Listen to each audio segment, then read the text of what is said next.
हाँ, तो जब हम प्रोजेक्टाइल को लॉन्च करते हैं तो दो इंपॉर्टेंट चीजें होती है, एक होता है वी नॉट और दूसरा क्या होता है थीटा नॉट।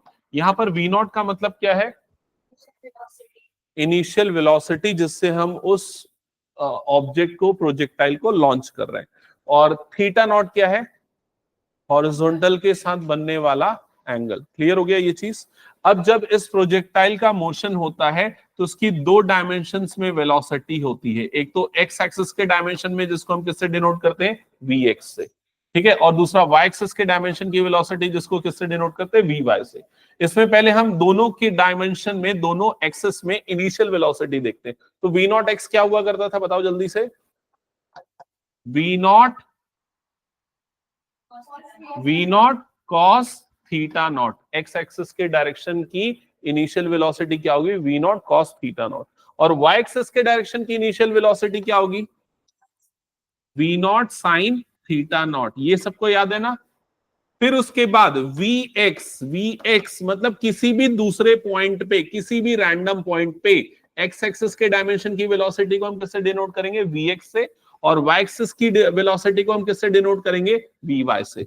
तो वी एक्स हमेशा सेम रहता है, किसके इक्वल होता है वी नॉट एक्स के, जिसकी वैल्यू क्या होती है v naught cos theta naught, और वी वाई की वैल्यू हर समय चेंज होती रहती है। वो क्या होती है बताओ जल्दी, V naught sine theta naught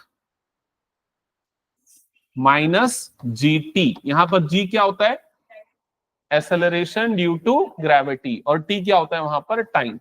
तो अगर मान लो मैं किसी भी ऑब्जेक्ट को इनिशियल वेलोसिटी 5 मीटर पर सेकेंड से लॉन्च कर रहा हूं, मतलब वी नॉट की वैल्यू क्या होगी 5 मीटर पर सेकेंड, उसका इनिशियल लॉन्चिंग एंगल जो है एक्स एक्सिस के साथ सपोज वो है 45 डिग्री, ठीक है, और मैं बोलता हूं कि 1 सेकेंड के बाद उसका वाई एक्सिस के डायरेक्शन का वेलोसिटी क्या होगा, तो आप क्या करोगे वी नॉट के प्लेस पे क्या पुट करोगे 5, थीटा नॉट के प्लेस पे क्या पुट करोगे 45, जी के प्लेस पे क्या पुट करोगे 9.8, और टी मतलब टाइम, तो टाइम की जगह पे क्या डाल दोगे 1।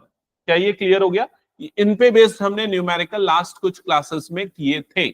और क्या क्या चीजें हमने पढ़ी थी, हमने ये पढ़ा था कि ये ऑब्जेक्ट, ये जो भी प्रोजेक्टाइल है अपने मैक्सिमम हाइट पे कितने समय पे पहुंचेगा, वो टाइम निकालने का फॉर्मूला टीएम। तो ये टीएम का फॉर्मूला क्या था जल्दी से कॉपी देख के बताओ, v naught sine theta naught upon g. तो अगर आपको उस प्रोजेक्टाइल की इनिशियल वेलोसिटी और लॉन्चिंग एंगल पता है तो आप निकाल सकते हो मैक्सिमम हाइट पे किस समय पहुंचेगा टीएम। क्लियर हो गया। फिर और क्या चीज हमने देखी थी टीएफ, कैपिटल टीएफ, इसको हम क्या बोलते थे जल्दी से रिकॉल करके बताओ।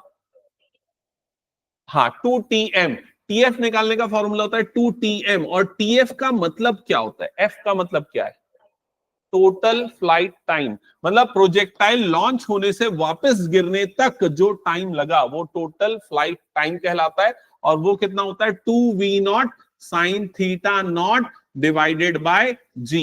क्या यहां तक सबको क्लियर है। फिर आपको अगर ये मैक्सिमम हाइट निकालनी है जिसपे वो पहुंच रहा है तो उसको किससे डिनोट करते हैं हम HM से। तो HM निकालने का फॉर्मूला क्या है जल्दी बताओ देख के, v naught sine theta naught whole square divided by 2G। तो इस फॉर्मूले को यूज करके आप उसकी क्या निकाल सकते हो मैक्सिमम हाइट निकाल सकते हो। क्लियर हो गया ये चीज। फिर उसके बाद एक और चीज हमने यहां पर देखी थी, वो क्या था रेंज, हॉरिजॉन्टल रेंज, मतलब एक्स एक्सिस के डायरेक्शन में वो प्रोजेक्टाइल कितना डिस्टेंस कवर अप करेगा उसको हम किससे डिनोट करते हैं कैपिटल आर से। क्या था फॉर्मूला थोड़ा सा याद करके बताओ, v square sine 2 theta by g. याद आया ये चीज। और कई बार इस फॉर्मूले को हम ऐसे भी यूज करते हैं, R is equals to v naught into 2 sine theta into cos theta divided by g. कई बार ये फॉर्मूला भी यूज होता है। क्लियर हो गया ये चीज। हाँ बोलो। हाँ वो थीटा नॉट ही लिखना चाहिए, लेकिन मैं थीटा लिख दे रहा हूं गलती से। ये थीटा एंगल को ही बता रहा है, लेकिन थीटा नॉट लिखना क्यों जरूरी है पता है? ताकि ये इंडिकेट हो कि लॉन्चिंग के समय का एंगल है, अदरवाइज इसका एंगल तो हर समय चेंज हो रहा है। तो थीटा नॉट का मतलब है लॉन्चिंग के समय का एंगल। क्या ये क्लियर हो गया? ठीक है। फिर उसके बाद हमने कुछ और चीजें इसमें बाद में न्यूमेरिकल्स में डिराइव की थी। अगर आप लोगों को याद हो तो यहां पर हमने क्या क्या डिराइव किया था, मैं थोड़ा लिख के बता रहा हूं। एच एम अपॉन आर मतलब मैक्सिमम हाइट या maximum y coordinate divided by maximum x coordinate, maximum range, इनका रेशियो हमने निकाला था। कितना आया था थोड़ा देख के बताओ था। तो यहां पर हमने इन दोनों चीजों को डिवाइड किया था, उसके लिए ये वाले टर्म को और ये वाले टर्म को, ठीक है, डिवाइड किया तो वी नॉट स्क्वायर कट गया था। और फिर हमें क्या मिला था यहां पर? Tan theta naught divided bye 4। क्या यहां तक क्लियर हो गया? ये भी एक इंपॉर्टेंट फॉर्मूला था। यहां तक हो गया सबका? फिर इस फॉर्मूले का एक स्पेशल केस था। अगर हम प्रोजेक्टाइल को ऐसे लॉन्च कर रहे हैं कि वो अपने मैक्सिमम रेंज को कवर करे, मतलब सबसे ज्यादा दूर जाए, हॉरिजॉन्टली सबसे ज्यादा दूर जाए, तो उस सिचुएशन में हमें एंगल कितना लेना होता है?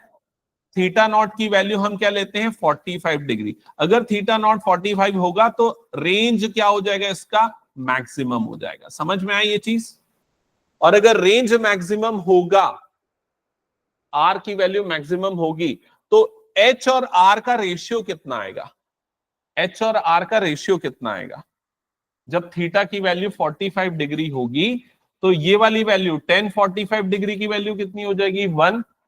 तो इनका रेशियो कितना आएगा ये पूछ रहा हूं। तो रेशियो हो जाएगा h m upon r is equals to कितना हो जाएगा? ये 1/4। क्यों 1/4 आया? क्योंकि 1045 डिग्री की वैल्यू क्या होती है? 1। तो ये पूरी की पूरी लास्ट क्लास की समरी है, और कुछ कुछ चीजें हमने न्यूमेरिकल में डिराइव की थी जो एज ए क्वेश्चन पूछा जा सकता है। सबको यहां तक क्लियर हो गया? अब चलो कुछ न्यूमेरिकल में यहां से इन पे बेस्ड करवाता हूं, फिर उसके बाद आप लोग क्वेश्चन सॉल्व करना। दिखाओ, बुक दिखाओ तुम्हारी।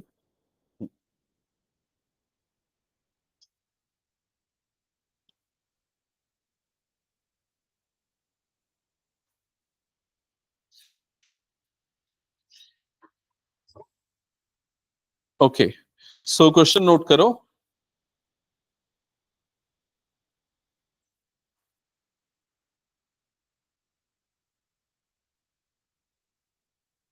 एक क्रिकेटर, ये वाला क्वेश्चन हमने कर लिया एक्चुअली, ये क्रिकेटर वाला क्वेश्चन एनसीईआरटी का था, पहले किया हुआ है।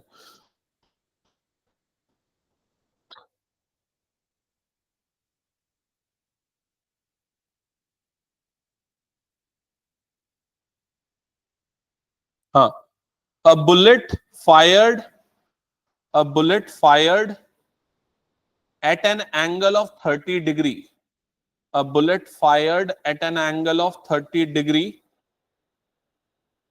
with the horizontal, with the horizontal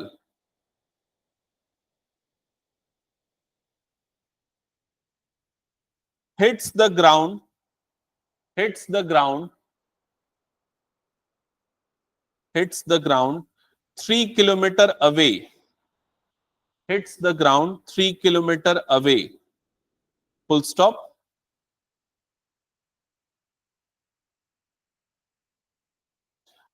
By adjusting its angle of projection, by adjusting its angle of projection,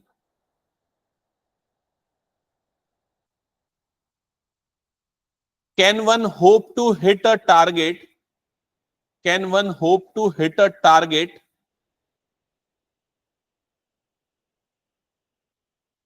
5 kilometer away?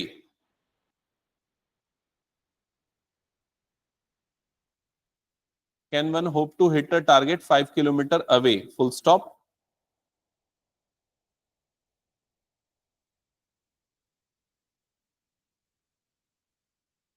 Okay, that's it. इतना ही है क्वेश्चन।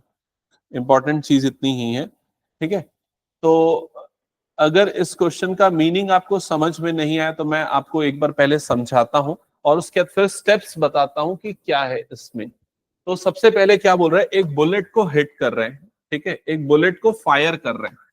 जब बुलेट को फायर कर रहे हैं ग्राउंड से तो किस एंगल पे फायर कर रहे हैं, 30 डिग्री। तो यहां पर ये जो एंगल आपका इनिशियल लॉन्चिंग एंगल जो आपको दिख रहा है वो लॉन्चिंग एंगल कितना है, 30 डिग्री। और वो 30 डिग्री किसके साथ बन रहा है, हॉरिजॉन्टल के साथ बन रहा है। समझ में आई ये चीज।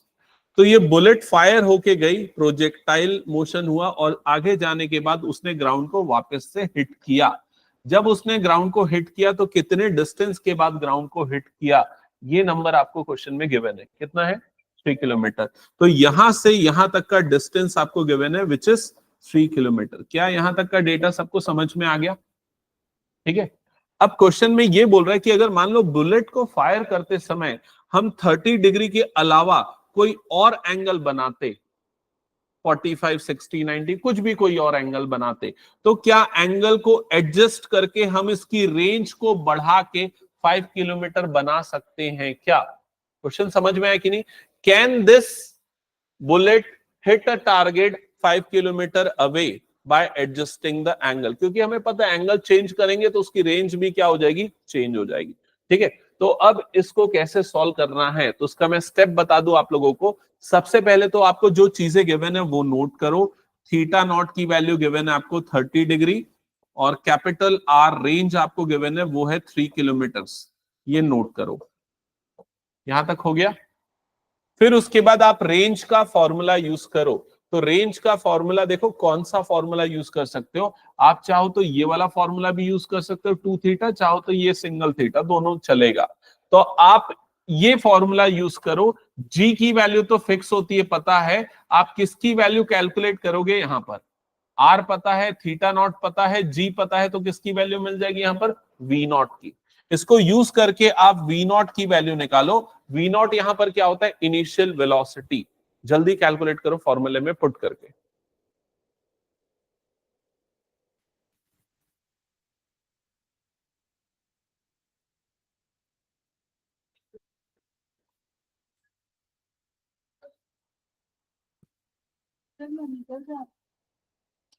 ठीक है, नहीं है ना आपके आउट क्लास, ठीक है।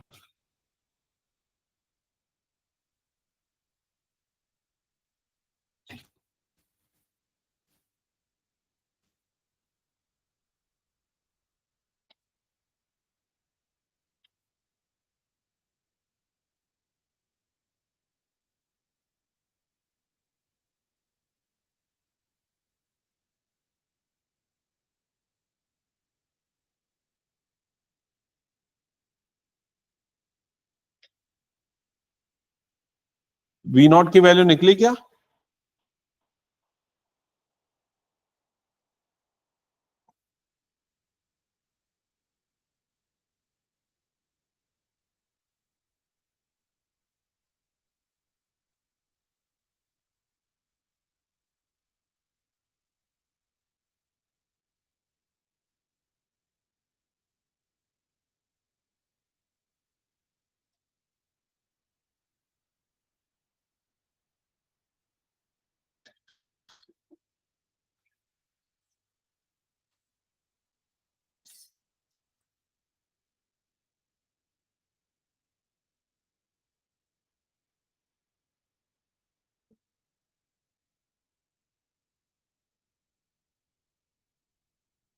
हाँ किसी का निकला। चलो एक बार चेक करते हैं। आप लोगों ने फॉर्मूला यूज किया होगा ये वाला, R is equals to v naught square sine 2 theta naught upon g. Okay, अब R के प्लेस पे यहां पर पुट कर दिया होगा 3। वी नॉट स्क्वायर आपको निकालना है, साइन 2 थीटा नॉट मतलब क्या हो जाएगा, साइन 2 इंटू थीटा नॉट की वैल्यू कितनी है 30 डिग्री, डिवाइडेड बाय जी की वैल्यू कितनी है 9.8। यहां तक क्लियर हो गया। तो ये हो जाएगा 3 is equals to v naught square sine 60। Sine 60 की वैल्यू कितनी होती है, √3/2। तो ये आ गया √3 और बाय में 2, तो यहाँ पर 9.8 इंटू क्या हो गया, ये 2। क्या यहां तक क्लियर हो गया?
कि वो मैक्सिमम कितना दूर तक जा पाएगा, 3.4 किलोमीटर। तो वो 5 किलोमीटर का जो डिस्टेंस है वो कवर अप नहीं कर पाएगा। क्या ये समझ में आया क्वेश्चन? ठीक है, तो कंप्लीट करो। ये सारे फॉर्मूले कैसे अप्लाई करना है वो आपको क्लियर होने चाहिए हर क्वेश्चन पे। चलो नेक्स्ट क्वेश्चन नोट करना। नेक्स्ट क्वेश्चन नोट करो। A ball is projected from a point A, a ball is projected from a point A with a velocity of 20 meter per second, with a velocity of 20 meter per second at an angle of 60 degree to the horizontal direction, at an angle of 60 degree to the horizontal direction, full stop. At the highest point B, at the highest point B, आगे लिखना, कहां तक लिखा है, 20 metre पर second तक, 20 metre पर second at an angle of 60 degree, at an angle of 60 degree. लिख लिया? आगे लिखो, at the highest point b, at an angle of 60 degree to the horizontal direction, full stop. उसके बाद है at the highest point b, at the highest point b, what is the velocity in the direction of x axis?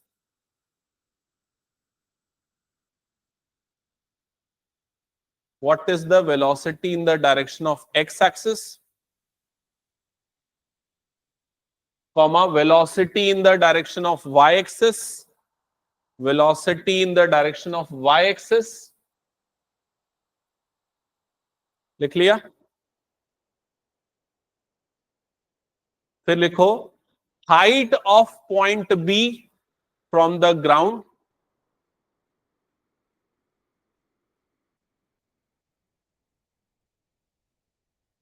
and the horizontal range covered by the ball, and the horizontal range covered by the ball. चलो calculate करो ये सारी चीजें, सामने आपको formula दिख रहा है, ट्राई करो.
आई थिंक ट्राई तो सबने किया होगा, थोड़ा बहुत बन रहा होगा शायद तक.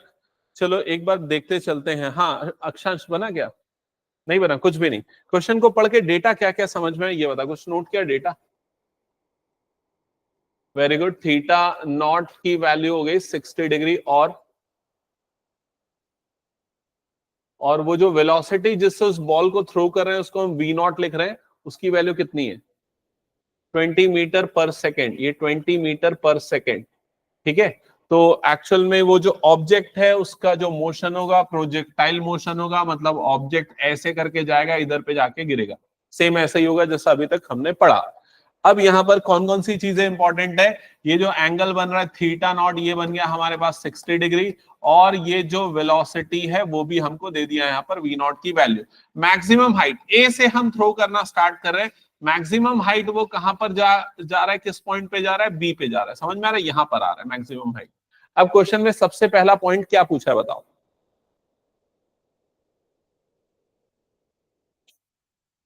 Velocity in the direction of x axis and y axis, लेकिन कौन से पॉइंट पे? At point b. जब वो पॉइंट बी पे पहुंचा तो उस समय एक्स एक्सिस के डायरेक्शन की वेलोसिटी वी एक्स क्या है, वाई एक्सिस के डायरेक्शन की वेलोसिटी वी वाई क्या है, और पॉइंट बी उसका पीक पॉइंट है, टॉप पॉइंट है। समझ में आ रहा है ये चीज? क्लियर हो गया ये चीज? ओके। तो अब आपको यहां पर वी एक्स और वी वाई की वैल्यू बतानी है, तो कैसे बताएंगे? तो सबसे पहले वी एक्स पे आते हैं। तो वी एक्स की वैल्यू क्या होगी बताओ? वी एक्स और वी नॉट एक्स दोनों सेम होगा, क्योंकि ये सेम होता है हर जगह पे, और वो आएगा v naught sine theta naught. X axis के डायरेक्शन की वेलोसिटी हर पॉइंट पे सेम रहती है, वो चेंज नहीं होती।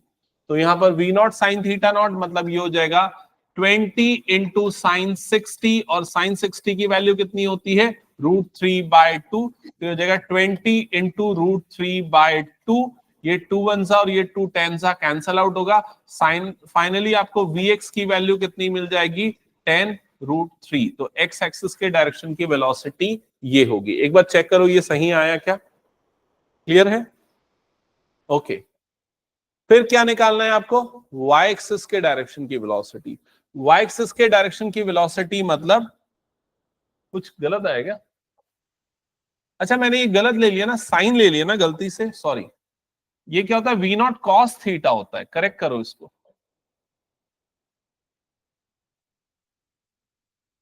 वी नॉट ये क्या होता है? Cos theta not. Cos theta not यहां पर भी क्या आ जाएगा? कॉस 60। कॉस 60 की वैल्यू कितनी होती है? 1/2। एक बार चेक कर लो इसको, करेक्ट करो। देखो ये था फॉर्मूला। तो ये फाइनली आंसर क्या आ जाएगा? 10 मीटर पर सेकेंड। अब कंफर्म करो, क्या ये क्लियर है सबका? फिर वाई एक्सिस के डायरेक्शन की velocity v y. V y कितना आएगा बताओ? तो वी वाई आएगा 0। ये कितने बच्चों को पता था पहले से? नहीं, किसी को नहीं। वी वाई की वैल्यू क्यों 0 होगी? वी वाई की वैल्यू इसलिए 0 होगी क्योंकि जब आपने बॉल को थ्रो किया तो बॉल जब ऊपर जा रही है तो उसके वाई एक्सिस की वेलोसिटी बढ़ रही है, लेकिन जब वो अपने पीक पे पहुंच गई तो उसके बाद वाई एक्सिस की वेलोसिटी कम होना चालू होगी, क्योंकि उसका डायरेक्शन अब कहां पर आ गया? डाउनवर्ड्स डायरेक्शन में आ गया। समझ में आ रहा है ये चीज? नहीं आया समझ में? देखो यहां पर दो तरह की वेलोसिटी है, एक तो एक्स एक्सिस के डायरेक्शन की वेलोसिटी और दूसरा वाई एक्सिस के डायरेक्शन की वेलोसिटी। वाई एक्सिस मतलब किस रेट से वो ऊपर की तरफ जा रहा है। तो यहां से लेके बी तक वो ऊपर की तरफ जा रहा था तो उसकी वेलोसिटी हमें मिल रही थी, लेकिन जैसे ही वो पॉइंट बी पे आया तो वो ऊपर पे जाना उसका बंद हो गया। ऊपर पे जाना बंद हुआ मतलब उसकी वेलोसिटी क्या हो गई? 0। और उसके बाद जब वो नीचे गिरना चालू होगा तो वाई एक्सिस की वेलोसिटी क्या हो जाएगी? नेगेटिव। समझ में आया? इसी फॉर्मूले को यूज करके तो हमने मैक्सिमम हाइट का डेरिवेशन किया था, भूल गए क्या? मैक्सिमम हाइट निकालने के लिए हम वी वाई की वैल्यू को क्या करते थे? Equals to 0। यहां वी वाई की जगह पे 0 डालते थे, जिससे हमें क्या मिल जाता था? टी मिल जाता था। वो टाइम मिल जाता था जब उसका मैक्सिमम हाइट पहुंचेगा। याद आया ये चीज? तो इस पॉइंट पे वाई एक्सिस के डायरेक्शन की वेलोसिटी होगी 0। कंप्लीट करिए। अच्छा, तो क्वेश्चन में तो लिखा था ना उसमें। हाँ वेलो एट पॉइंट बी, इसलिए मैंने बोला था। और ये जो क्वेश्चन मैंने दिया है ये नीट के एग्जाम में 2023 में आया हुआ क्वेश्चन है, ठीक है। तो यहां पर ये क्लियरली मेंशन है। आगे पढ़ना है इसमें, आगे नेक्स्ट पार्ट में क्या पूछा है क्वेश्चन के। हाँ बताओ इसके बाद क्या पूछा है क्वेश्चन में। मैक्सिमम हाइट, मैक्सिमम हाइट को हम किससे डिनोट करते हैं, एच एम से। तो मैक्सिमम हाइट का भी फॉर्मूला आपने डायरेक्टली यहां पर लिखा हुआ है। एच एम का फॉर्मूला क्या है देख लो, v naught sine theta naught whole square upon 2g। तो यहां पर वैल्यू पुट करो, वी नॉट की जगह पे रखोगे 20, साइन थीटा नॉट मतलब कितना हो जाएगा साइन 60, साइन 60 की वैल्यू पुट करो और जी की वैल्यू कितनी होती है 9.8। कैलकुलेट करो जल्दी से, चलेगा।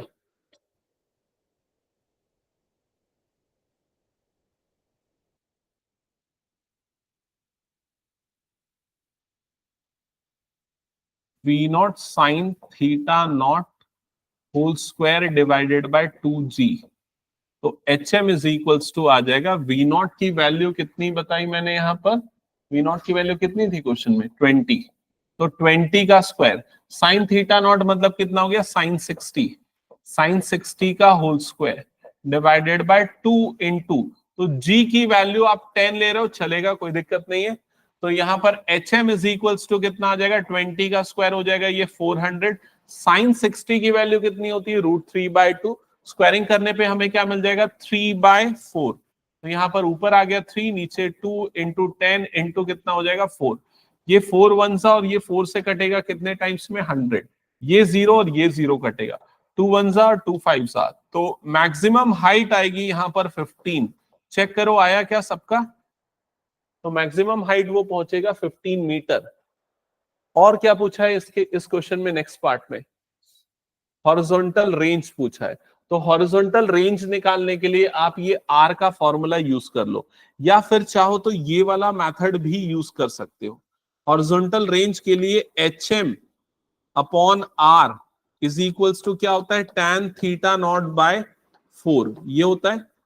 एच एम की वैल्यू अभी आपने निकाली कितनी आई ये 15 by r is equals to tan theta naught. तो थीटा नॉट एंगल कितना था क्वेश्चन में 60 डिग्री। तो यहां पर क्या आ जाएगा tan 60 डिवाइडेड बाय 4। tan 60 की वैल्यू क्या होती है √3। तो यहां पर अगर वैल्यू पुट करोगे तो ये आ जाएगा 15 by r is equals to √3/4। Clear, cross multiply कर दो तो यहां पर क्या मिल जाएगा आपको 15 4 जा कितना हो जाएगा 60 इज इक्वल्स टू √3r। तो r की वैल्यू आ जाएगी 60 डिवाइडेड बाय √3। और आगे रैशनलाइज वगैरह कर सकते हो, ठीक है। तो ये आ जाएगा मैक्सिमम रेंज। चलो नेक्स्ट, अब एक काम करते हैं हम नेक्स्ट टॉपिक डिस्कस कर लेते हैं जल्दी से। लास्ट टॉपिक है इस चैप्टर का, ठीक है। हटा दो इसको मैं।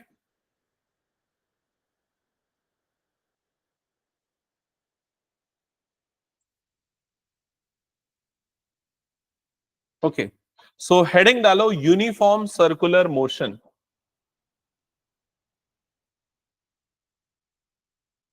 यूनिफॉर्म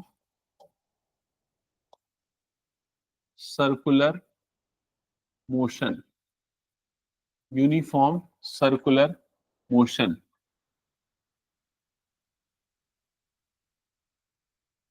लिख लिया सबने। अब यूनिफॉर्म सर्कुलर मोशन क्या होता है, एकदम सिंपल सा डेफिनेशन उसका मैं बताता हूं। अगर आप किसी भी ऑब्जेक्ट को अगर एक रस्सी से बांध के गोल गोल घुमा रहे हो और उसकी स्पीड मेंटेन कर रहे हो कि सेम स्पीड पे वो रिवॉल्व कर रहा है, तो जो उसका मोशन होगा वो क्या होगा, यूनिफॉर्म सर्कुलर मोशन। मतलब अगर कोई भी ऑब्जेक्ट एक सर्कुलर पाथ पे एक सेम स्पीड से रिवॉल्व करता है तो उसका जो रिवॉल्यूशन है या उसका जो मोशन है उस मोशन को हम क्या बोलेंगे, यूनिफॉर्म सर्कुलर मोशन। क्या ये क्लियर हो गया। लिखो इसको, डिफाइन करो। If A particle moves along a circular path, if a particle moves along a circular path with a constant speed, with a constant speed, then its motion is said to be then its motion is said to be uniform circular motion. Then its motion is said to be uniform circular motion. तो उसके motion को हम uniform circular motion बोलेंगे। अब आप लोग खुद ही कुछ एग्जांपल बताओ, कौन कौन से यूनिफॉर्म सर्कुलर मोशन के एग्जांपल है। एक पेबल को रस्सी से बांध के गोल गोल घुमाएं, लेकिन उसमें एक चीज का ध्यान रखना पड़ेगा, जब हम उसे घुमा रहे हैं तो हर समय वो सेम स्पीड से घूमे। अगर उसका स्पीड बदलते जा रहा है तो वो यूनिफॉर्म सर्कुलर मोशन नहीं होगा। जैसे अगर एक टायर है, अगर एक गाड़ी है, गाड़ी के टायर को अगर हम घुमा रहे हैं मेन स्टैंड में खड़ा करके, तो जब वो घूमेगा तो उसके किसी भी एक पॉइंट को अगर आप ऑब्जर्व करो तो उसके पॉइंट का जो घूमना होगा वो क्या हो जाएगा, यूनिफॉर्म सर्कुलर मोशन। समझ में आ गया ये चीज। और क्या यूनिफॉर्म, आपके सामने है एक uniform circular motion, fan. Fan का अगर एक पॉइंट ले रहे हैं तो वो क्या हो जाएगा, यूनिफॉर्म। मैं फैन के ब्लेड्स को नहीं बोल रहा हूं, मैं क्या बोल रहा हूं, फैन के एक पॉइंट को, उसके एक टिप को। अगर आप सबसे बेस्ट एग्जांपल दोगे तो ये है सबसे बेस्ट एग्जांपल जो आपके सामने है। क्या है ये, जो इसकी जो टिप आपको दिख रही है, वो टिप जो है वो हर समय सेम स्पीड से रिवॉल्व कर रही है और एक सर्कुलर पाथ कवर अप कर रही है, तो ये भी एक यूनिफॉर्म सर्कुलर मोशन है। समझ में आई ये चीज। तो ये एग्जांपल्स मैं लिखा नहीं रहा हूं, आप लोगों को मैंने बस समझा दिया है। ठीक है, अब इससे रिलेटेड टर्म्स और टर्मिनोलॉजी हम देखते हैं। तो सबसे पहला नोट पॉइंट लिखना, नोट लिखना, uniform circular motion, uniform circular motion is accelerated motion, is accelerated motion, is accelerated motion. अब ये जो आप लोगों ने लाइन लिखी है, इस लाइन का मतलब मैं समझाने के लिए पहले सर्कुलर की जगह लीनियर मोशन को समझाता हूं। मान लो यहां पर दो लोग हैं जो गाड़ी चला रहे हैं रोड में, ठीक है। एक मान लो सबसे पहले पर्सन ए है, ये जो गाड़ी चला रहा है, ठीक है। जब ये गाड़ी चला रहा है तो इसकी स्पीड जो है 40 किलोमीटर पर आवर, ये फिक्स है।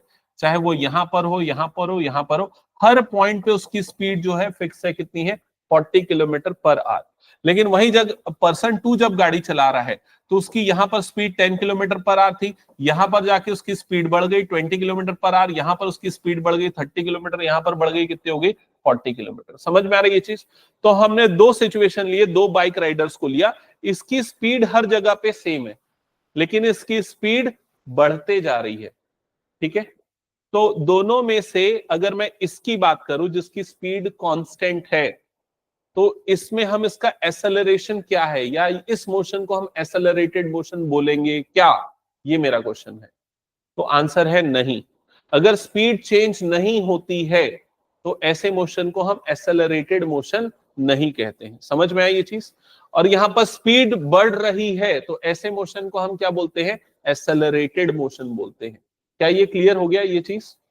लेकिन आपने क्वेश्चन में अभी अभी जो आपने हेडिंग लिखा यूनिफॉर्म सर्कुलर मोशन की डेफिनेशन में क्या लिखा, इसमें ऑब्जेक्ट की स्पीड क्या होती है, कांस्टेंट। और नोट में मैंने क्या लिखाया कि ये वाला जो मोशन है यूनिफॉर्म सर्कुलर मोशन है, वो कैसा मोशन है, एक्सेलरेटेड।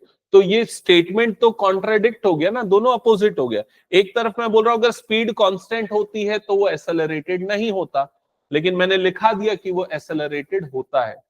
उसके पीछे का रीजन क्या है, तो रीजन समझना। यहां पर मैंने स्पीड बोला, लेकिन स्पीड के साथ साथ एक और चीज होती है वो जो उसी के जैसी होती है, उसको हम क्या बोलते हैं, वेलोसिटी। स्पीड में हम सिर्फ क्या लेते हैं, मैग्नीट्यूड लेते हैं, 40 किलोमीटर पर आवर, सिर्फ मैग्नीट्यूड ले रहे हैं। लेकिन हम वेलोसिटी में क्या लेते हैं, मैग्नीट्यूड और डायरेक्शन दोनों लेते हैं। तो अगर किसी ऑब्जेक्ट का डायरेक्शन चेंज हो रहा है तो हम क्या बोलेंगे, उसकी वेलोसिटी भी चेंज हो रही है। समझ में आ रहा है ये चीज।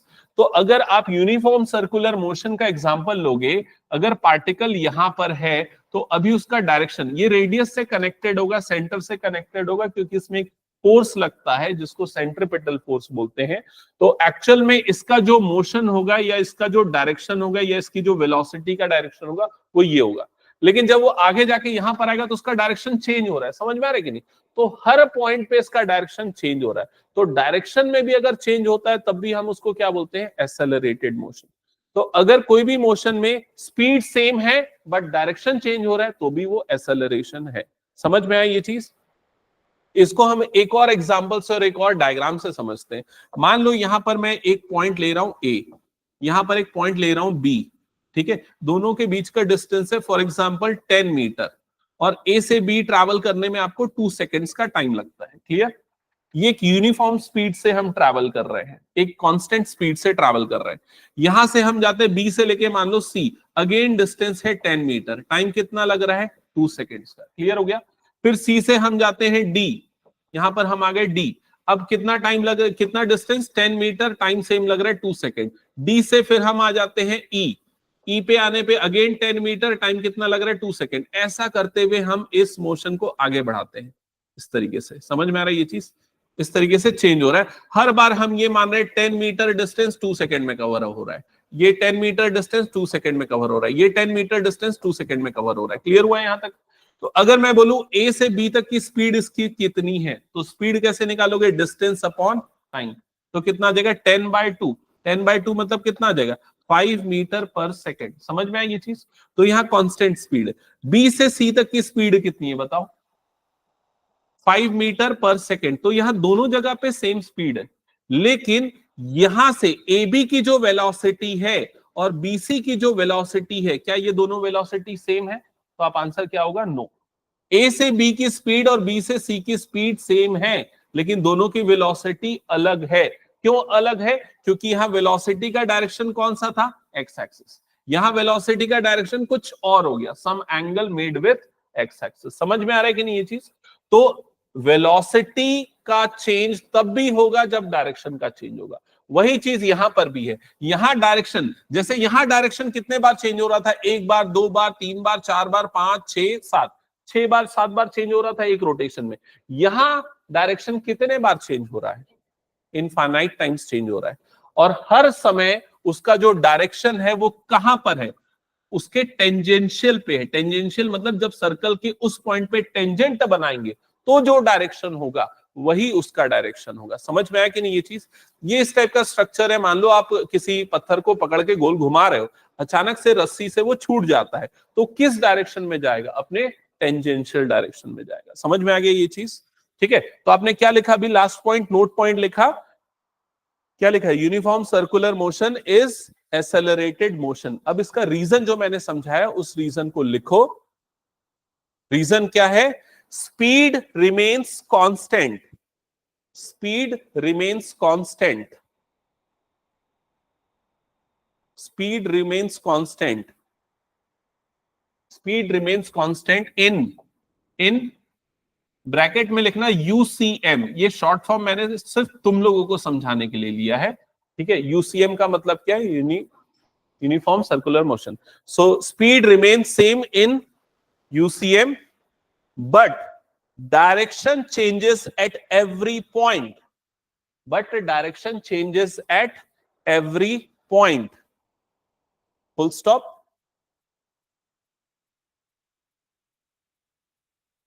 Hence the velocity of particle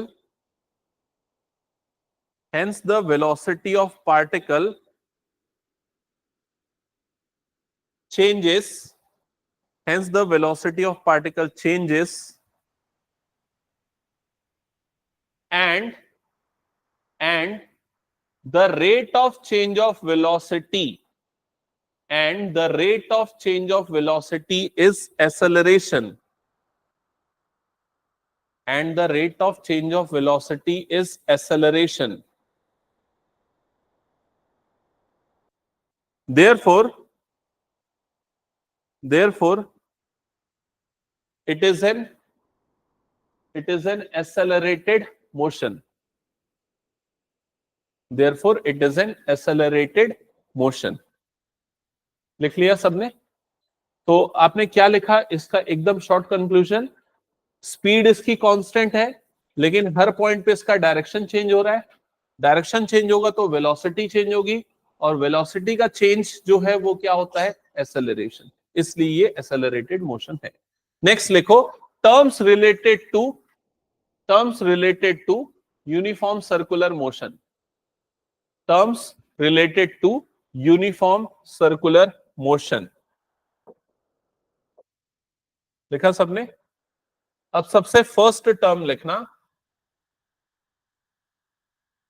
angular displacement, angular displacement, angular displacement. और उसके लिए ना एक डायग्राम बनाओ, जो अभी मैं बना रहा हूं।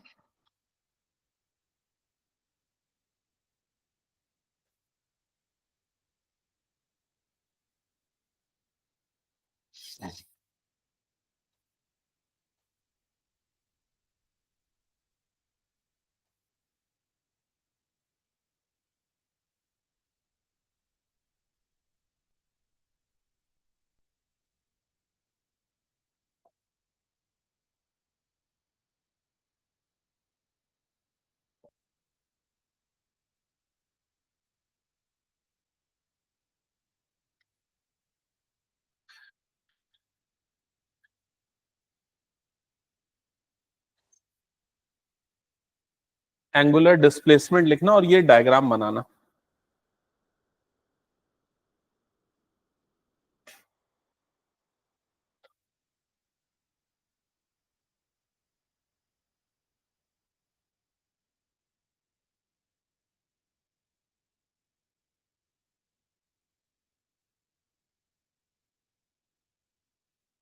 बना लिया सबने? ओके। अब एंगुलर डिस्प्लेसमेंट, इस वर्ड को समझने के पहले हम लीनियर डिस्प्लेसमेंट समझते हैं। दो वर्ड्स हैं, मैं यहां पर लिख रहा हूं। पहला क्या है? लीनियर, लीनियर डिस्प्लेसमेंट, और दूसरा है एंगुलर डिस्प्लेसमेंट, एंगुलर डिस्प्लेसमेंट। तो डिस्प्लेसमेंट का मतलब सब जानते हैं। अगर मान लो कोई एक पॉइंट ए पे था पर्सन, वो वापस बी पे गया, फिर वहां से वो कहां पर चला गया? सी पे चला गया। तो अगर मैं इस पर्सन का डिस्प्लेसमेंट बोलूं, तो डिस्प्लेसमेंट मतलब उसकी फाइनल और इनिशियल पोजीशन के बीच का जो शॉर्टेस्ट डिस्टेंस होता है, उसको हम क्या बोलते हैं? लीनियर डिस्प्लेसमेंट, जिसको इन जनरल वर्ड हम डिस्प्लेसमेंट बोल देते हैं। लेकिन एंगुलर डिस्प्लेसमेंट तभी होता है जब कोई पार्टिकल या ऑब्जेक्ट यूनिफॉर्म सर्कुलर मोशन पे होता है। तो वो कितने एंगल से डिस्प्लेस हुआ, इसको हम एंगुलर डिस्प्लेसमेंट बोलते हैं। समझ में आई ये चीज? जनरली हम यूजुअली ये टर्म्स यूज तो नहीं करते। अगर मान लो मैं यहां से चाइना अगर फ्लाइट पे जा रहा हूं, ठीक है, फॉर एग्जाम्पल, चाइना क्यों लिया? क्योंकि तुम लोग इमेजिन कर पाओ, इंडिया से चाइना नॉर्थ के डायरेक्शन में। समझ में आ रहा है कि नहीं ये चीज? ठीक है। और अगर मैंने ऐसी फ्लाइट पकड़ी जो शॉर्टेस्ट डिस्टेंस फॉलो करती है, तो मतलब उस सिचुएशन में अगर मान लो मैं यहां पर हूं, चाइना जा रहा हूं, मतलब ये मैं पाथ फॉलो करूंगा। तो कायदे से देखा जाए, आपको देखने पे ये कौन सा डिस्प्लेसमेंट लग रहा है? Linear displacement. लेकिन एक्चुअल में मैं लीनियर डिस्प्लेसमेंट पे मूव नहीं करूंगा, क्योंकि अर्थ कैसे शेप में है? स्फेरिकल। तो अगर मेरा डिस्प्लेसमेंट देखोगे तो वो किस शेप में होगा? एंगुलर डिस्प्लेसमेंट, क्योंकि चाइना ऊपर की तरफ है, तो एक्चुअल में एक एंगुलर मूवमेंट होगा। समझ में आ रहा है कि नहीं ये चीज? बस उसी टाइप की सिचुएशन यहां पर भी है। यहां पर हमने अज्यूम किया कि मान लेते हैं ये पी नॉट एक रेफरेंस पॉइंट है, ये इस तरीके का, जैसे हम एक्स एक्सिस लेते हैं ना, वो है। कोई ऑब्जेक्ट की पोजीशन पहले ए पे थी, इधर त्रिषा यहां ध्यान दो, किसी ऑब्जेक्ट की पोजीशन पहले ए पे थी, बाद में जब वो ए पे थी तो उस समय उसका एंगल कितना बन रहा था? θ1। बाद में वो ऑब्जेक्ट जो है मूव करके, यूनिफॉर्म सर्कुलर मोशन में मूव करके कहां पर आ गया? बी पे आ गया। अब उसकी पोजीशन या उसका एंगल क्या हो गया? θ2। तो ये जो एंगुलर चेंज है, इसी एंगुलर चेंज को क्या बोलते हैं? एंगुलर डिस्प्लेसमेंट बोलते हैं। क्लियर हो गया ये चीज? तो इसमें ये चीज, ये फिगर ड्रॉ किया तो नोट करना, consider a particle, consider a particle at point A, at point A, consider a particle at point A,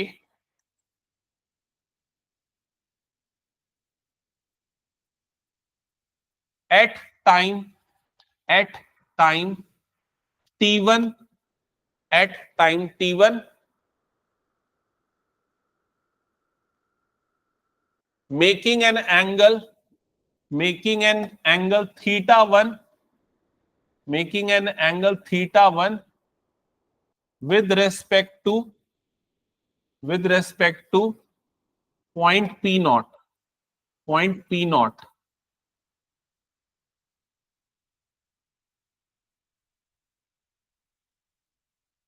And it is in uniform circular motion, and it is in uniform circular motion with radius r, with radius r.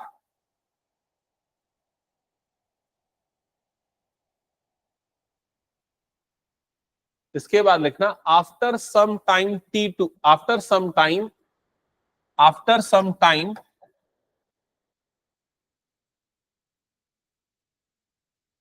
the new position of particle is at point B. The new position of particle is at point B at time t2, at time t2, and making an angle theta 2, and making an angle theta 2 with respect to the point, with respect to the point P naught, with respect to the point P naught. यहां तक note किया? तो अभी मैंने क्या किया, मैंने खाली इस फिगर को डिस्क्राइब किया है ना, इस फिगर को डिस्क्राइब किया है, ठीक है। तो यहां पर लिखेंगे, इसके बाद लिखना in the above situation, in the above situation,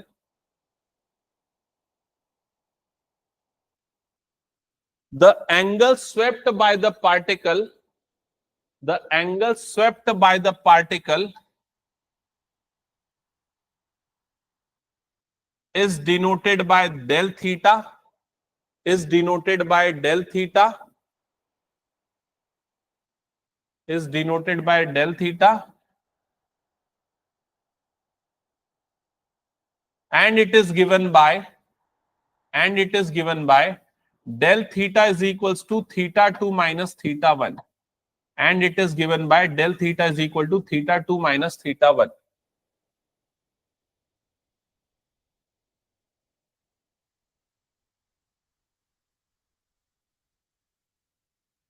तो इन शॉर्ट, अगर कोई भी पार्टिकल पॉइंट ए से बी पे जाता है तो उसमें जितने एंगल का स्वीप होगा उस एंगल को ही हम क्या बोलते हैं, एंगुलर, क्या बोलते हैं, एंगुलर डिस्प्लेसमेंट। क्लियर हो गया ये चीज? तो इसको शॉर्ट में वन लाइन डेफिनेशन कंक्लूड करो। ये जो अभी मैंने पूरी समरी बताई है ना, ये सब इस डेफिनेशन का पार्ट नहीं है, लेकिन आगे हम कई सारे डेरिवेशंस करेंगे जहां पर इनको यूज करेंगे। तो अगर एंगुलर डिस्प्लेसमेंट का डेफिनेशन पूछता है तो लिखो angle swept by radius vector, angle swept by radius vector, angle swept by radius vector in a given interval of time, in a given interval of time.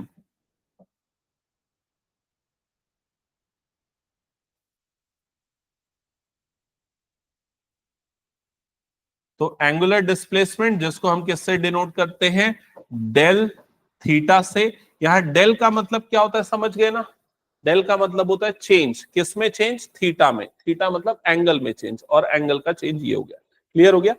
Angular displacement की definition, उसका symbol. अब ये बताओ angular displacement की unit क्या होती है, angle की यूनिट क्या होती है? एंगल की दो यूनिट होती है, एक होती है डिग्री और दूसरी होती है रेडियंस। कई बच्चों ने डिग्री यूनिट सिर्फ पढ़ी है, रेडियंस नहीं पढ़ी, तो मैं यहां पर बता दूं डिग्री टू रेडियन कन्वर्जन क्या होता है। जल्दी से आप लोग ये नोट कर लेना, डिग्री टू रेडियन कन्वर्जन, ठीक है। जैसे लेंथ को मेजर करने की यूनिट मीटर भी होती है और फुट और इंच वाली भी होती है, वैसे ही एंगल की दो यूनिट्स होती है, दो नहीं तीन होती है, लेकिन आप दो का ही यूज करते हो। एक ग्रेडियन यूनिट भी होती है, बट वो वाला यूज नहीं होता है जनरली। तो डिग्री और रेडियन क्या होता है, तो 180 डिग्री की जो वैल्यू होती है वो पाई रेडियन के बराबर होती है। 180 डिग्री कितना होता है, पाई रेडियन, ठीक है। अब पाई बाय 2 रेडियन कितना डिग्री होगा, तो पाई बाय 2 मतलब इसका आधा किया, तो इसका भी आधा कर दो, तो कितना हो जाएगा 90 डिग्री। समझ में आई ये चीज? अब ये बताओ π/3 रेडियन कितना होगा? तो π/3 इसका 1/3 किया तो इसका भी 1/3 कर दो, तो कितना हो जाएगा 60 डिग्री। समझ में आ रहा है ये चीज? अब ये बताओ π/4 रेडियन कितना होगा? π/4 रेडियन, तो π/4 मतलब 90 π/2 का हाफ ना, π/2 का हाफ कितना होता है? π/4, तो 90 का हाफ कितना हो जाएगा? 45 डिग्री। समझ में आ रही है ये चीज? अब ये बताओ π/6 रेडियन कितना होगा?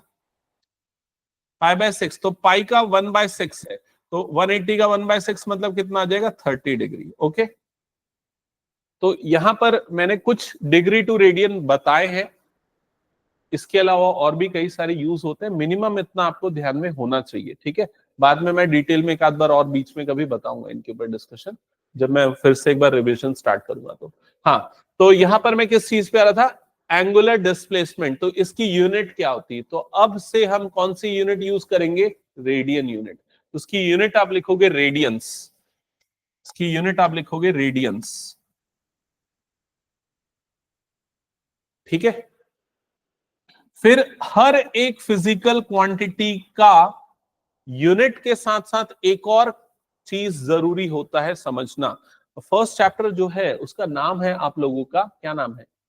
Units and dimensions. उसमें ना आप सारे फिजिकल क्वांटिटी के यूनिट पढ़ते हो और डायमेंशन पढ़ते हो। तो यूनिट तो आप लोग बचपन से देखते आ रहे हो, डायमेंशन जो चीज है वो आपने नहीं देखा है। तो डायमेंशन के बारे में मैंने फर्स्ट यूनिट जब पढ़ाया था बताया था, जो बहुत सारे बच्चे उस समय प्रेजेंट नहीं थे, तो उनको मैं बता दूं डायमेंशन एक्चुअल में क्या है। डायमेंशन ये बताता है कि कोई भी जो फिजिकल क्वांटिटी है उसका मास, उसका लेंथ और उसका टाइम, ये इनके ऊपर कितना डिपेंड करती है। ये तीन अभी फिलहाल, पूरा नहीं बता रहा हूं, सिर्फ तीन के ऊपर कितना डिपेंड कर रही है। तो क्या एंगल मास के ऊपर डिपेंड करता है? नहीं करता, तो उसके पावर में क्या आ जाएगा? 0। एंगल लेंथ के ऊपर डिपेंड करता है क्या? नहीं करता, तो उसके पावर में क्या आ जाएगा? 0। एंगल टाइम के ऊपर डिपेंड करता है क्या? नहीं करता, तो उसके ऊपर भी क्या आ जाएगा? 0। तो इसका डायमेंशन क्या हो जाएगा? तो इसका डायमेंशन होगा m0 l0 t0। ये किसका डायमेंशन हो गया? एंगुलर डिस्प्लेसमेंट का। अगर मैं वेलोसिटी की बात करूं तो वेलोसिटी का फॉर्मूला क्या होता है? मीटर पर सेकेंड, या उसका यूनिट होता है मीटर पर सेकेंड। तो वो किसके ऊपर डिपेंड करता है? मीटर मतलब लेंथ के ऊपर, और पर सेकेंड मतलब किसके ऊपर? टाइम के ऊपर। तो अगर मैं उसका डायमेंशन लिखना चाहूं तो यहां पर उसका मास हो गया 0, लेंथ के ऊपर डिपेंड कर रहा है इसलिए एल की वैल्यू क्या आ जाएगी? 1, और पर सेकेंड मतलब अपॉन में क्या आ रहा है? यहां पर टाइम आ रहा है, तो टी की वैल्यू यहां पर कितनी आ जाएगी? -1। समझ में आ गया ये चीज, जो हम इस तरीके से लिखते हैं मीटर पर सेकेंड। तो ये कुछ डायमेंशन वाली क्वांटिटीज है। जैसे अगर मैं एक्सेलरेशन की बात करूं तो उसकी यूनिट क्या होती है? मीटर पर सेकेंड स्क्वायर। तो उसका डायमेंशन क्या होगा? m0 l1, और t की वैल्यू क्या आ जाएगी यहां पर? -2। समझ में आई ये चीज? तो यहां पर एंगल जो होता है वो डायमेंशन लेस क्वांटिटी होती है, तो एंगुलर डिस्प्लेसमेंट भी जो आएगा वो क्या होगा? डायमेंशन लेस क्वांटिटी होगी। क्या ये सबने नोट कर लिया? चलो नेक्स्ट लिखना, सेकेंड पॉइंट लिखना। फर्स्ट अभी हमने एंगुलर डिस्प्लेसमेंट को डिफाइन किया और उसके डायमेंशंस वगैरह लिखे। सेकेंड लिखना angular velocity. Angular velocity, angular velocity.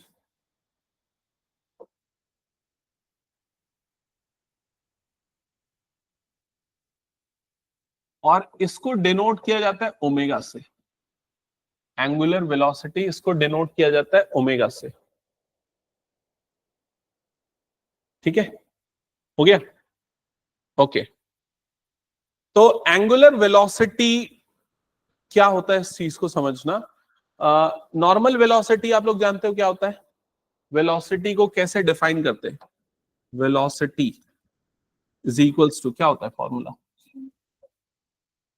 Change in position को हम क्या बोलते हैं? Displacement. Displacement upon time, linear displacement upon time. समझ में आई ये चीज? तो एंगुलर वेलोसिटी में कौन सा डिस्प्लेसमेंट लेंगे हम? एंगुलर डिस्प्लेसमेंट, और अपॉन में क्या ले लेंगे यहां पर? टाइम। क्लियर हो गया ये चीज? तो यहां पर लिखो इसका एंगुलर वेलोसिटी के डेफिनेशन लिखना। It is defined as, it is defined as rate of change of angular displacement It is defined as rate of change of angular displacement, rate of change of angular displacement with respect to time, with respect to time.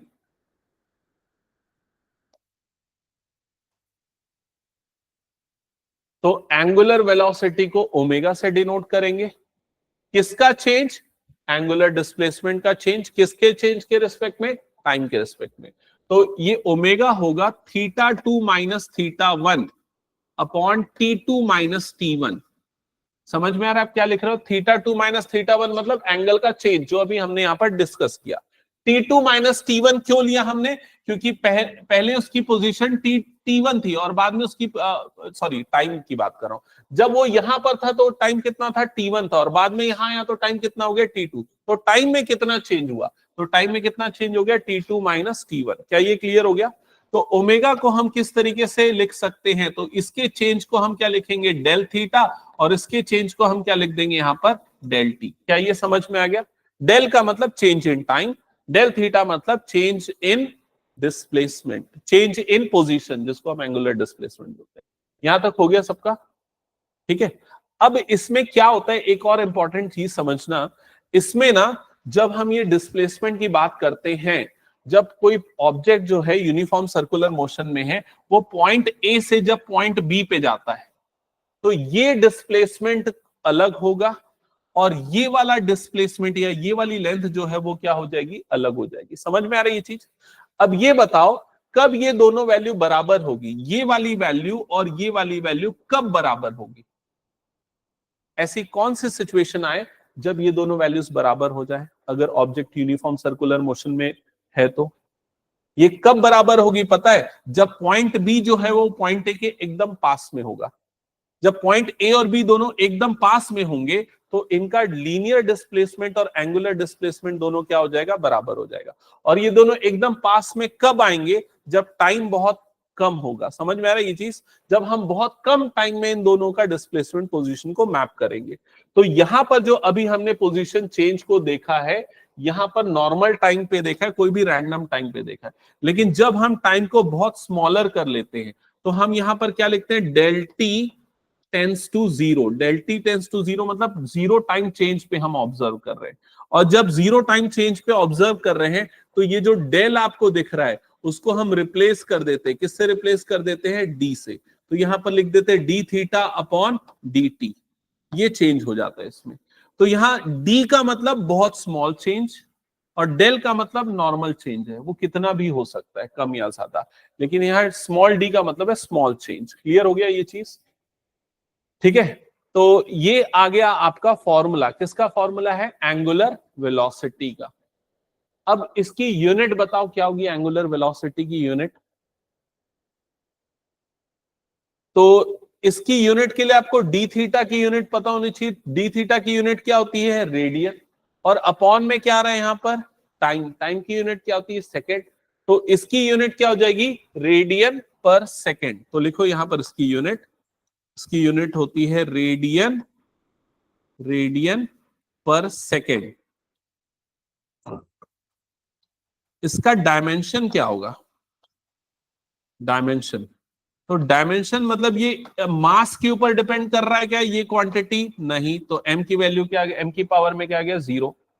क्या ये length के ऊपर depend कर रहा है, नहीं, तो l की पावर क्या आ गई, 0। क्या ये टाइम के ऊपर डिपेंड कर रहा है, चेक करो, तो यहां पर आ गया ना एंगल अपॉन क्या आ गया, ये टाइम। तो टाइम के ऊपर डिपेंड कर रहा है और टाइम नीचे आ रहा है मतलब अपॉन सेकेंड है, तो t की पावर में क्या आ जाएगा यहां पर, -1। क्या ये समझ में आ गया, ये हो गया इसका डायमेंशन। नेक्स्ट लिखना, यहां तक हो गया ना। ये सब हम क्या लिख रहे हैं मैं बता दूं, अगर कोई भी पार्टिकल यूनिफॉर्म सर्कुलर मोशन में है तो उसमें कौन कौन से टर्म्स यूज होते हैं और उन टर्म्स का मैथमेटिकल डेफिनेशन क्या है, ठीक है, उसकी यूनिट क्या है, उसके डायमेंशंस क्या है, ये सारी चीजें देख रहे हैं। इसके बाद नेक्स्ट लिखना है टाइम पीरियड। टाइम पीरियड,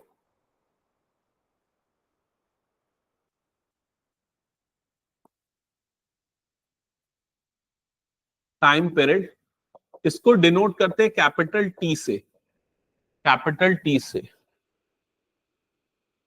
इसकी डेफिनेशन लिखो,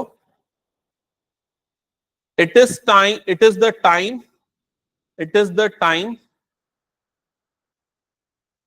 taken by particle, taken by particle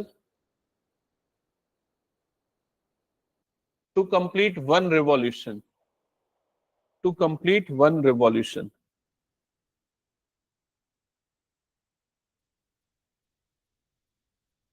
It is the time taken by particle to complete one revolution. मतलब एक रिवॉल्यूशन कंप्लीट करने में कितना टाइम लगा, उसी चीज को क्या बोलते हैं, टाइम पीरियड। जैसे कि अर्थ अगर अपने एक्सिस पे घूम रही है तो एक बार घूमने में कितना टाइम लगता है, 24 आवर्स, उसका टाइम पीरियड क्या होगा, 24। समझ में आ गया ये चीज। अगर मान लो ये एक क्या है, सेकंड वाली अगर कांटे की बात करें तो वाली सुई एक रिवॉल्व करने में कितना टाइम लेती है, कितना टाइम लेती है, एक रिवॉल्यूशन, सेकंड वाली जो पॉइंट है, निडल है, उसको एक रिवॉल्यूशन करने में कितना टाइम लगता है, 1 मिनट। तो उसका टाइम पीरियड कितना हो गया, 1 मिनट। जो मिनट हैंड है उसको एक रिवॉल्यूशन करने में कितना टाइम लगेगा, 12 घंटे लगते हैं। तो उसके लिए टाइम पीरियड क्या हो गया, 12 आवर्स। मैं उल्टा बोल रहा हूं क्या, नहीं, मिनट हैंड को एक रिवॉल्यूशन करने में कितना टाइम लगता है, 1 आवर। आर हैंड को एक रिवॉल्यूशन कंप्लीट करने में कितना लगता है, 12 आवर्स। क्लियर हो गया ये चीज, ठीक है। नेक्स्ट लिखो, फ्रीक्वेंसी, फ्रीक्वेंसी,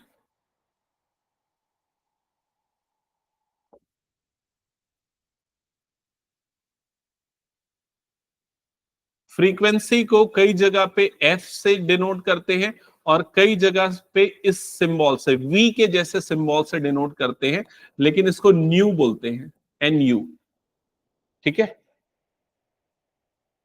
तो अलग अलग बुक में, मेरे ख्याल से एनसीईआरटी में शायद वो न्यू वाला सिंबल है, ठीक है, बट कई जगह पे एफ वाला सिंबल भी यूज करते हैं। तो फ्रीक्वेंसी की डेफिनेशन लिखो, number of revolution in 1 second, number of revolution in 1 second. कोई भी पार्टिकल जो यूनिफॉर्म सर्कुलर मोशन में है वो एक सेकेंड में कितने बार रिवॉल्व करता है, ये होती है उसकी फ्रीक्वेंसी। क्लियर हो गया ये चीज। तो इसका ये फ्रीक्वेंसी और टाइम पीरियड दोनों एक दूसरे के क्या होते हैं, रेसिप्रोकल होते हैं। तो ये उनके बीच का रिलेशन लिख लो, nu is equals to 1/t या फिर टी इज इक्वल्स टू 1/न्यू।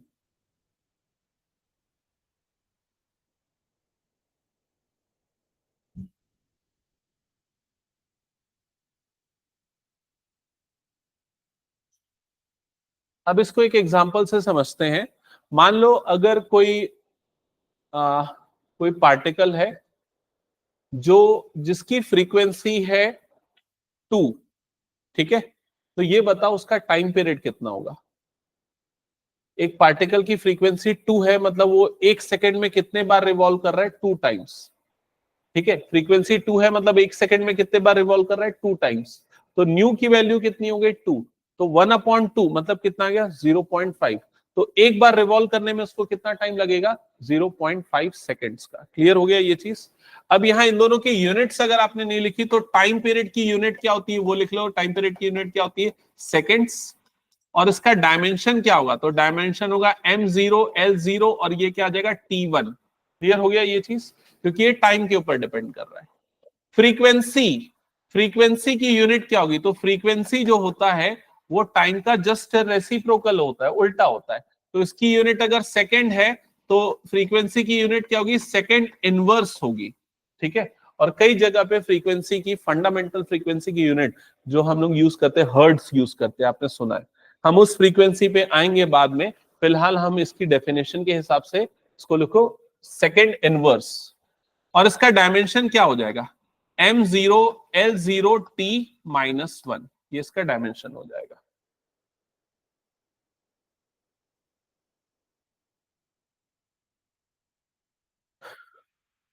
यहां तक हो गया सबका। अभी ना आज मैं यहीं पर स्टॉप करता हूं क्योंकि और कई सारी चीजें मुझे बतानी थी, बट थोड़ा वो लेट हो जाएगा, ठीक है। इसके बाद हमें एंगुलर वेलोसिटी तो हो गया था, एंगुलर और लीनियर वेलोसिटी दोनों के बीच का एक रिलेशनशिप डिराइव करना है। एंगुलर और लीनियर एक्सेलरेशन, इनके बीच का भी एक रिलेशन डिराइव करना है और फिर उसके कुछ क्वेश्चंस करने हैं। तो फिलहाल मैं यहीं पर स्टॉप करता हूं। यहां तक जो भी चीजें अभी हमने पढ़ी है, नेक्स्ट क्लास में इसका डेरिवेशन कंप्लीट करके फिर हम न्यूमेरिकल्स करेंगे। तो ये लास्ट टॉपिक है इस चैप्टर का, ठीक है। इस चैप्टर को कंप्लीट करने के बाद फिर से हम 1 2 3 एक बार शॉर्ट में रिवाइज करते हुए चलेंगे। शॉर्ट डिटेल जैसा तुम लोगों का उस समय रहेगा स्टेटस, उसके हिसाब से कितना जानते हो कितना नहीं जानते हो उसके हिसाब से मैं पूरा एक बार डिटेल्स में बताऊंगा, फिर कंटिन्यू करेंगे, ठीक है। तो आज की क्लास का ये टॉपिक क्लियर हुआ कि नहीं, यूनिफॉर्म सर्कुलर मोशन। हाँ अक्षांश आ गया, क्या है बता, डिफाइन कर यूनिफॉर्म सर्कुलर मोशन।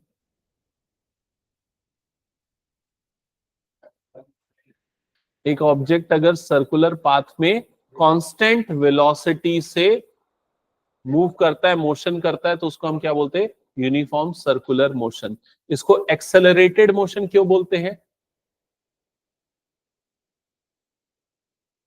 क्योंकि इसका डायरेक्शन चेंज होता है हर पॉइंट पे, तो उसकी वेलोसिटी चेंज होती है, और वेलोसिटी चेंज होती है तो उसको क्या बोलते हैं, एक्सेलरेशन, ठीक है। एंगुलर डिस्प्लेसमेंट क्या होता है और किससे डिनोट करते हैं, एंगुलर डिस्प्लेसमेंट को क्या बोलते हैं, डेल थीटा, और कैसे डिफाइन करते हैं,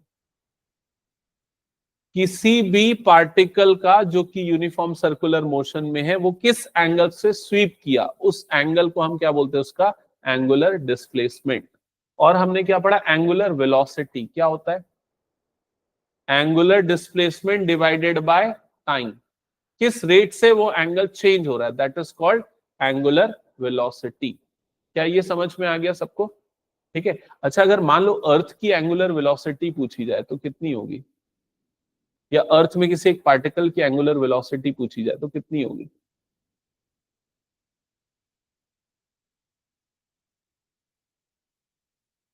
नहीं पता, चलो सोच के आना इसको। हाँ 1, ओके। अच्छा, ये अभी हमने डिग्री टू रेडियन कन्वर्शन किया था ना, ये बता 180 डिग्री कितना रेडियन होता है, पाई रेडियन। तो 360 डिग्री कितना रेडियन होगा, 2 पाई रेडियन। तो अर्थ जब एक कंप्लीट सर्कल कंप्लीट करता है, एक बार पूरा रिवॉल्व करता है, तो कितने एंगल से वो रिवॉल्व करता है, 360 डिग्री। तो एंगुलर मोमेंट उसका कितना हो गया, 360 डिग्री। समझ में आ रहा है ये चीज, जिसको हम अगर रेडियन में लिखेंगे तो कितना हो गया वो, 2 पाई रेडियन। और कितना टाइम लगता है उसको ये रिवॉल्व करने में, एक पूरा कंप्लीट सर्कल करने में, 24 आवर्स। तो डिवाइडेड बाय क्या कर दोगे यहां पर, 24। तो आंसर आपका कितना आ जाएगा, पाई अपॉन 12, पाई अपॉन 12। ये आवर्स में लिख रहा हूं फिलहाल में ना, अगर उसको सेकेंड्स में कन्वर्ट करोगे तो वो किस में आ जाएगा, सेकेंड्स में। और ये जो एंगल का change with respect to time, इसी को हम क्या बोलते हैं, एंगुलर वेलोसिटी। तो ये अर्थ की क्या हो जाएगी, एंगुलर वेलोसिटी हो जाएगी। समझ में आई ये चीज, त्रिषा क्लियर हुआ क्या बोल रहा हूं, नहीं अपने एक्सेस पे। अर्थ दो टाइप का रिवॉल्व करता है, एक अपने एक्सेस पे रिवॉल्व करता है तो 24 आवर्स लगते हैं, और वो सन के अराउंड जब रिवॉल्व करता है, तो जब वो पाथ कवर अप करता है, तो जब सन के अराउंड जब वो पाथ कवर अप करता है, वो यूनिफॉर्म सर्कुलर मोशन नहीं है। क्योंकि तुम लोगों ने क्लास 9th में जो कैप्लर्स लॉ पढ़ा था, अगर याद होगा थोड़ा बहुत, नहीं पढ़ा है क्या, नहीं पढ़ा था क्या कैप्लर्स लॉ, अच्छा डिलीट हो गया शायद नए सिलेबस से। वो 2022 तक हुआ करता था, या उसके पहले 2020 तक हुआ करता था। तो कैप्लर्स लॉ में ये पढ़ते थे बच्चे कि अगर मान लो ये इस टाइप का, एक्चुअल में क्या होता है, सन यहां पर होता है, और अर्थ जब सन के अराउंड रिवॉल्व करता है तो वो ये वाला पाथ फॉलो करता है, ये वाला पाथ फॉलो करता है। तो ये यूनिफॉर्म सर्कुलर मोशन नहीं है। इस पाथ को या इस स्पेस को क्या बोलते हैं, इस ट्रेजेक्टरी को क्या बोलते हैं, इलिप्स बोलते हैं, इलिप्स। तो अर्थ सन के अराउंड जो है इलिप्टिकल पाथ में रिवॉल्व करता है, तो यूनिफॉर्म सर्कुलर मोशन के अंदर नहीं आएगा। लेकिन अगर अर्थ की खुद की बात की जाए तो अर्थ अपने एक्सेस के अबाउट ऐसे रिवॉल्व करता है। तो अगर अर्थ में मैं किसी भी एक पॉइंट की बात करूं तो उस पॉइंट का जो ट्रेजेक्टरी होगा वो यूनिफॉर्म सर्कुलर मोशन होगा। समझ में आ रहा है ये चीज, जैसे कि इसके जैसा मान लो, फैन के जैसा मान लो, फैन की एक ब्लेड के टिप को लोगे तो उसका जो पाथ कवर अप हो रहा है वो क्या है, यूनिफॉर्म सर्कुलर मोशन है। क्लियर हो गया ये चीज, ठीक है। चलो ठीक है, एंड करते हैं फिर आज की क्लास।